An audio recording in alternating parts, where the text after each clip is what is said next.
Hi everyone, welcome to another video. Today I'll be discussing ET 21st September 2023 um, articles. So let's start. First article is Tata consumer leads race for maker of Ching's secret. So the Tata Consumer Products Limited, that is TCPL, has emerged as the front runner to acquire Capital Foods Private Limited, the maker of condiments, food products and ingredients under the Ching's Secret and Smith & Jones brands, ending weeks of protracted negotiations. TCPL is to first buy 65 to 70% of the company from the three investors, with a pathway to acquire the rest over the period of time, valuing the company at 5,500 crores.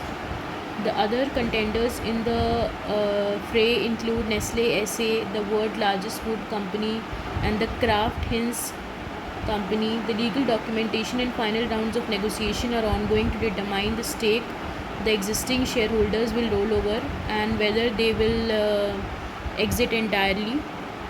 Kotak Mahindra is advising TCPL Capital Foods' three main shareholders decided to put the company up to the sale last year.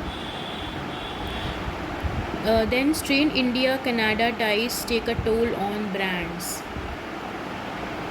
So, online movie booking platform Book My Show cancelled the Canada-based singer and rapper Shubneet Singh's tour on Wednesday. Meanwhile, Canada-based companies such as McCain, which makes ready-to-cook frozen fruits, and cafe chain Tim Hortons are getting trolled and facing boycotts over social media. This follows ties between the two countries taking a sudden turn for the worse after Canadian PM Justin Trudeau said the country's intelligence agencies were examining the involvement of agents of Indian government in shooting of Khalistani separatist Hardeep Singh Nijjar. India has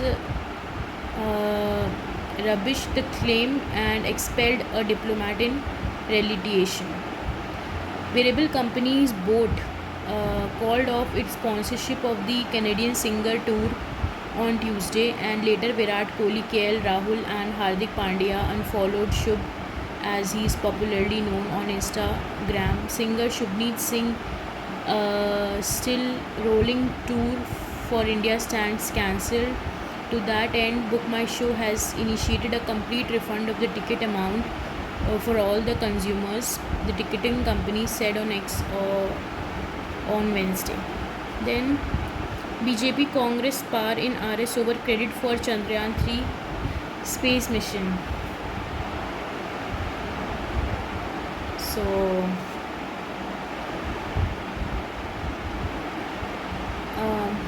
a discussion in Rajya Sabha on Wednesday on the successful launch of Chandrayaan 3 became a sparring session between the Treasury and the opposition leaders, with the both claiming credit for the country's achievements in the space sector. While BJP credited Modi government for the space achievement in recent years, Congress insisted that this is due to the far-sightedness and initiatives taken by India's first PM Jawaharlal Nehru and successive Congress regimes. Initiating the debate, Leader of the House Piyush Goyal said the grand achievement was lauded by G20 countries and the world at large. The success was achieved after initial challenges as seen in the failure of Chandrayaan 2, which encouraged our scientists to plug in the shortcomings and come out successful. Vikram lander, Pragyan rover and the propulsion module were made in India. In 2014, when the Prime Minister had given the call for Make in India, there were a lot of comments about what is being done under it and nothing much has been achieved. Recently, I came across remarks by leader which was below standards and aimed at making fun of it. Chandrayaan 3 and ISRO's success have firmly proved that components and parts made in India have taken this country to new heights. The world looks at India now and trusted, Goyal said. During the discussion, Congress Chief Whip Jairam Ramesh shared several important milestones and details of the evolution of the space program over the years, while emphasizing that the notion propagated by BJP and Union Minister that everything began after 2014 is misplaced and the space program began under Jawaharlal Nehru and due to the efforts made by Vikram Sarabhai. Then Challenge to Citizenship Act Section 6A SC to begin final hearing on October 17. The Supreme Court will commence final hearing of petitions challenging the constitutionality of Section 6A of the Citizenship Act on October 17. A 5-member constitution bench headed by CJI D.Y. Chandra urged the parties involved in the case to follow the standard operating procedures followed for petition relating to Article 370. The bench ordered that a common index and common compilation soft copies be prepared within 2 weeks and written submission in a week thereafter. As per Section 6A of the Citizenship Act, people who entered India between January 1, 1966 and March 25, 1971 and have been living in Assam will be allowed to register themselves as citizens. Under Section 6A, foreigners who entered Assam before January 1, 1966 and have been ordinarily resident in the state would have all the rights and obligations of Indian citizens. Those who entered between January 1, 1966 and March 25, 1971 would have the same rights and obligations except that they would not be able to vote for 10 years. Then hate crimes violence in Canada, says Indian Travel Advisory. In what is probably the harshest ever travel advisory issued by India, the Ministry of External Affairs on Wednesday stated that in view of growing anti-India activities and politically condoned hate crimes and criminal violence in Canada, all Indian nationals in Canada and those contemplating travel are urged to exercise utmost caution. Recently, threats have particularly targeted Indian diplomats and sections of the Indian community who oppose the anti-India agenda, the MEA pointed out. Indian nationalists are therefore advised to avoid travelling to the regions and potential venues in Canada that have seen such incidents. Our High Commission Consulates General will continue to be in contact with the Canadian authorities to ensure the safety and well-being of the Indian community in Canada. Given the deteriorating security environment in Canada, Indian students in particular are advised to exercise extreme caution and remain vigilant. Indian nationals and students from India in Canada must also register with High Commission of India in Ottawa or Consulate General of India in Toronto and Vancouver through their respective websites or Madad portal, madad.government.in. Registration would enable the High Commission and Consulates General to better connect with Indian citizens in Canada, and in the event of any emergency or untold incident, the MEA statement said. This comes after Six for Justice threatened members of the Indian community in Canada with dire consequences. The Canadian government has on Tuesday updated its health section on the travel advisory to India. Diplomatic tensions have escalated between India and Canada after Canadian PM Justin Trudeau alleged that India was behind the murder of Sikh man in Canada.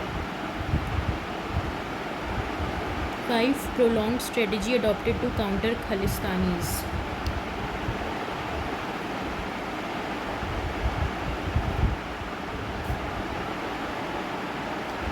So from focusing on organized crime syndicate in India to using diplomatic strategy on taking up roles of foreign-based Khalistan sympathizers, the centre has adopted a 5 prolonged strategy to counter radical Khalistan propaganda within and outside the country. The strategy includes identification and seizure of the cross-border smuggling of narcotics weapons from Pakistan, preventing jailed gangsters from operating in prisons, and action against radical and Khalistan activities in Punjab. The Union Home Minister has been sharing details of anti-India activities on foreign soil with the missions of United Kingdom, United States, Australia and Canada. The Indian missions also regularly take up matters with the host country with requests to ban pro-Khalistan leaders, said an official on the condition of anonymity. Fed keeps rates unchanged but signals likelihood of another hike this year.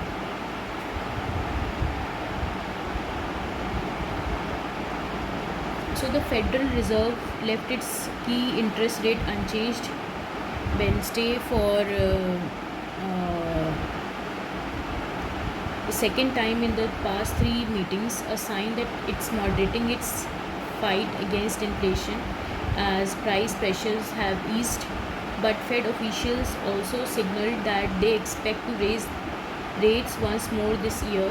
The move to leave its benchmark rate at about 5.4% suggests that the Fed thinks it has time to wait and see if 11 rate hikes is unleashed, stating in March 2022 will continue to cool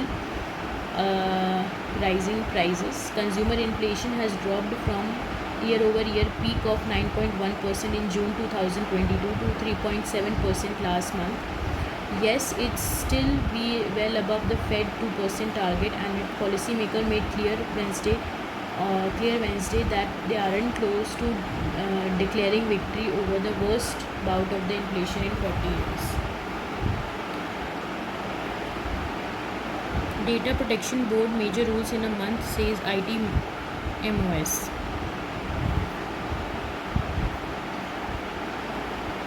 So the Data Protection Board (DPB) under the Digital Personal Data Protection Act will be in place in next 30 years. Minister of State Electronics and IT Rajiv Chandra Shekhar said here on Wednesday. This window between now and the DBP constitution is not a holiday. The law is in effect, Chandrasekhar said, adding that breaches that come up during the intervening period will take up by the board once it is constituted. The government on Wednesday held an industry consultation on the rules for the DPDP Act, which became effective in August. The meeting in National Capital was attended by representatives of several large tech firms such as Meta and Snap, the industry bodies like Nesocam. Under the DPDP Act, a DPB consisting of a chairperson and members appointed by the central government will be set up. On receipt of an intimation of the personal data breach, a DPB can direct any urgent remedial or mitigation measure and inquire into such breach and impose penalty as provided in this act. There is no logic or incentive for the government to delay the giving of these rights and enforcement of the rights for our citizens. Okay. Then Byju's appoint Arjun Mohan as its Indian CEO. Mrinal Mohit quits. So this headline is self-explanatory.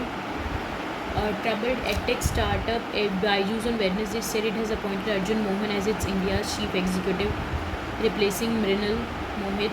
The announcement was made in the internal email by the company's founder Byju's Ravi Nandan, who called it a bittersweet farewell and warm welcome back. Mohit, seen as a close lieutenant of Ravindran, will be leaving after nearly 10 years at the Bangalore-based company. Mohit would be moving towards pursuing his aspirations, the email said.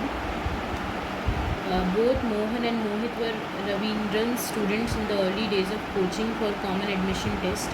Working at the intersection of sales operations and technology, he has been instrumental in pushing the boundaries of what we thought was possible.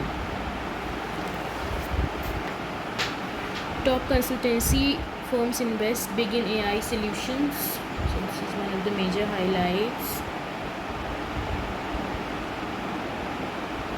So major consulting and big four firms are locked in a race to develop AI driven solutions in an effort to meet the growing demand from clients eager to harness the disruptive potential of emerging technology and to enhance the speed and quality of their own consulting services. Top high value consulting firms like McKinsey, BCG, Bain, along with major tech majors such as Accenture and IBM, as well as professional service firms like Deloitte, EY, and PwC, are investing tens of millions of dollars and actively forming partnerships with IT companies and startups while creating internal teams to develop solutions for clients and internal needs. McKinsey recently unveiled Lily, an AI tool for consultants, partnered with Salesforce for client solutions, introduced Quantum Black Horizon via its innovation hub, and teamed up with startup Cohere to offer customized AI tools, all as part of their commitment to AI driven consulting solutions. While BCG has created BCGX, a technology development unit partnered with Anthropic to develop AI models like Leo to client, and collaborated with OpenAI and Intel to offer custom solutions utilizing generative AI and Intel's AI solutions technologies. Asia Health buys Kidney Care Hospital for 600 AINU for 600 crores. So private equity backed healthcare delivery platform Asia Healthcare Holdings said on Wednesday that it has acquired a majority stake in Asian Institute of Neurology and Urology, India's largest single specialty hospital network of urology and nephrology care. AHH will make an investment of 600 crore in the company by acquiring new shares and shares from existing investors. On July 12, ET reported that AIH was in advanced stages of discussions to acquire AINU and was likely to buy in about 70% stake.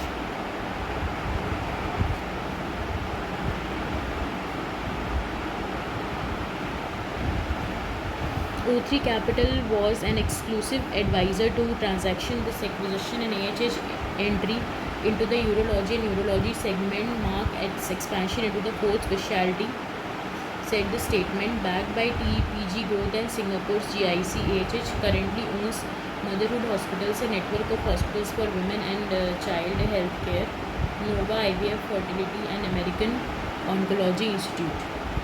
Separate law needed for cosmetic product. So this was one of the statements made.